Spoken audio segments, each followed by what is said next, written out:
বিশেষ ক্ষমতা আইনে বর্তমান সরকার শেখ হাসিনার মতো আবার ইসলামিস্টদের গ্রেপ্তার করে জেলে পাঠাচ্ছে এবং বিনা কারণে 6 মাস থেকে 1 বছর বা 9 মাস তাদেরকে কারাদণ্ড দিচ্ছে। যাদের কোনো বিচার নাই বা কোনো বিনা অপরাধে তাদেরকে এই বিশেষ আইনের মাধ্যমে সরকার কারাগারে পাঠাচ্ছে। সো তাদের অপরাধ কি? তারা ইসলামিস্ট। সো এই ব্যক্তিটাকে দেখেন, তাকেও হাজতে পাঠিয়ে নেওয়া হয়েছে এই বিশেষ আইনের মাধ্যমে। কোনো দোষ বা ত্রুটি দেখানো হয় নাই। সুতরাং সেই শেখ মুজিবের বিশেষ আইন পাশ করা, যেটা গত 17 বছরে শেখ হাসিনা বিরোধী দল বা ইসলামিস্টদের উপরে প্রয়োগ করছে, এবং বর্তমান সরকার ইন্টারিম গভর্নমেন্ট, তার উচিত ছিল এই আইনকে রহিত করে দেওয়া। সে কিনা এই আইন আবার নতুন করে প্রয়োগ করছে। তার মানে কি আমরা ভাববো শেখ হাসিনার সেই ফ্যাসিজম আবারও বাংলাদেশের মাটিতে ফিরে আসছে? সুতরাং একথা যখন বলছি, অন্যদিকে নব্য যে গণমাধ্যম বাংলাদেশে বাংলা এডিশন সাংবাদিক ইলিয়াসের, সেই বাংলা এডিশনের নিবন্ধন বাতিল করেছে অন্তর্বর্তীকালীন সরকার।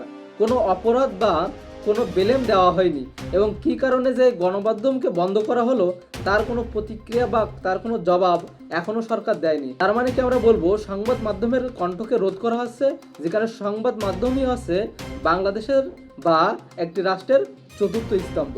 সো বাংলা এডিশনের মধ্যে একটি এই সংবাদ মাধ্যম, যারা কিনা দেশ এবং বাংলাদেশের মানুষকে নিয়ে কাজ করে, তাদের মতো একটা সংবাদ মাধ্যমকে নব্য নিবন্ধন দেওয়ার পরেও তাদেরকে কেন আবার বন্ধ করা হলো? এবং এই সরকারের সমালোচনা করার জন্যই কি এই বাংলা এডিশনকে বন্ধ করা হলো?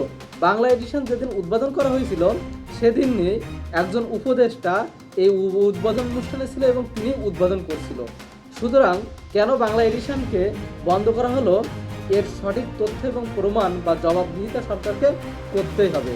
অন্যদিকে প্রথম আলোর অফিসে অগ্নিকাণ্ডের ঘটনায় বা ডেইলি স্টার অফিসে অগ্নিকাণ্ডের ঘটনায় সিসিটিভি চেক করে করে অনেককে বিশেষ আইনে ধরছে এবং তাদেরকে জেল জরিমানা সহ তাদেরকে রিমান্ডে নেওয়া আছে।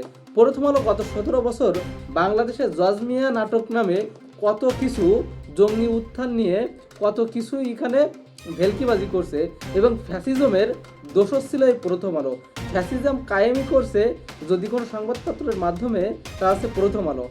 প্রথম আলোর একাল সেকাল সবসময় তারা বাংলাদেশ বিরোধী সংবাদ প্রচার করে থাকে এবং ভারতীয় হেজিমনি তারা প্রতিষ্ঠা করে, তেমনটাই বোঝা যায়। তাদের নিউজগুলো আপনি দেখবেন যে বাংলাদেশ নিয়ে তাদের তেমন কোনো পজিটিভ কোনো নিউজ না। বা গত 17 বছর জিয়া পরিবারকে নিয়ে বা তারেক জিয়াকে নিয়ে যেসব মিথ্যা বানানো প্রোপাগান্ডা, যেসব বিভিন্ন নিউজ করা হয়েছে প্রথম আলোতে, যেটা এখন দেখলে শিউরে ওঠে। সেই প্রথম আলোর সম্পাদক এখন যে কি উঠছে, যে বিএনপির কোলে উঠছে এবং বলছে বিএনপি ব্যাপক ব্যবধানে, এবং তারেক রহমানের আরও দেশে আসা উচিত ছিল। সো প্রথম আলো এবং ডেইলি স্টার গত 17 বছরে যে কাজ করছে হাসিনার পক্ষ থেকে বা হাসিনার হয়ে, সুতরাং বাংলাদেশে যে রাষ্ট্রদ্রোহিতা মামলা তাদের শুধু দেওয়া উচিত না, তাদেরকে বিচার করে তাদেরকে আইনের আওতায় এনে যথাযথ শাস্তি দেওয়া উচিত।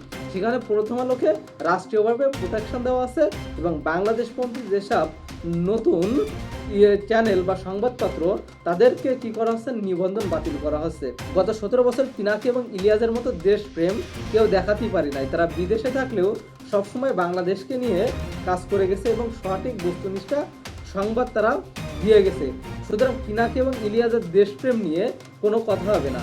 সুতরাং সাংবাদিক ইলিয়াসের মালিকানাধীন বাংলা এডিশন থাকার কারণে কি তার নিবন্ধন বাতিল করা হলো? প্রশ্ন তো থেকেই যায়। তবে সাংবাদিক ইলিয়াস তার কারণে কেন একটি প্রতিষ্ঠানকে বন্ধ করা হবে? তার সংবাদ মাধ্যমের মতো একটি প্রতিষ্ঠান।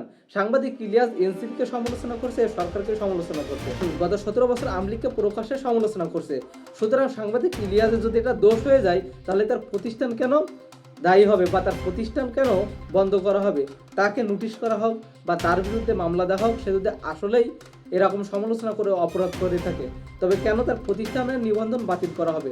আর তার প্রতিষ্ঠানের নিবন্ধনই যদি বাতিল করা হবে, তাহলে কেন বাংলাদেশে গত 17 বছর যে আওয়ামী দোষর ছিল তাদের প্রতিষ্ঠান কেন এখনো পর্যন্ত বাজেয়াপ্ত করা হচ্ছে না বা তাদের নিবন্ধন কেন বাতিল করা হচ্ছে না? বা যেসব মিডিয়া বা চ্যানেলগুলো এখন দিন পর্যন্ত বাংলাদেশে ফ্যাসিজম কায়েম করে গেছে, এসব মিডিয়ার বিরুদ্ধে কেন সরকার কেন অ্যাকশন নিচ্ছে না? বা প্রথম আলো ডেইলি স্টার গত 17 বছরে যে পরিমাণে প্রোপাগান্ডা বা নিউজ করছে, তাদের বিরুদ্ধে সরকার এখনও কোনো পদক্ষেপ না নিয়ে তাদের পক্ষে কেন কথা বলছে, আর কেন বাংলা এডিশনকে তারা নিবন্ধন বাতিল করলো? প্রশ্ন তো থেকে গেল সরকারের কাছে। সুতরাং আমরা জানতে চাই বাংলা এডিশনকে আসলে অ্যাকচুয়ালি কী কারণে তাদের নিবন্ধন বাতিল করা হলো।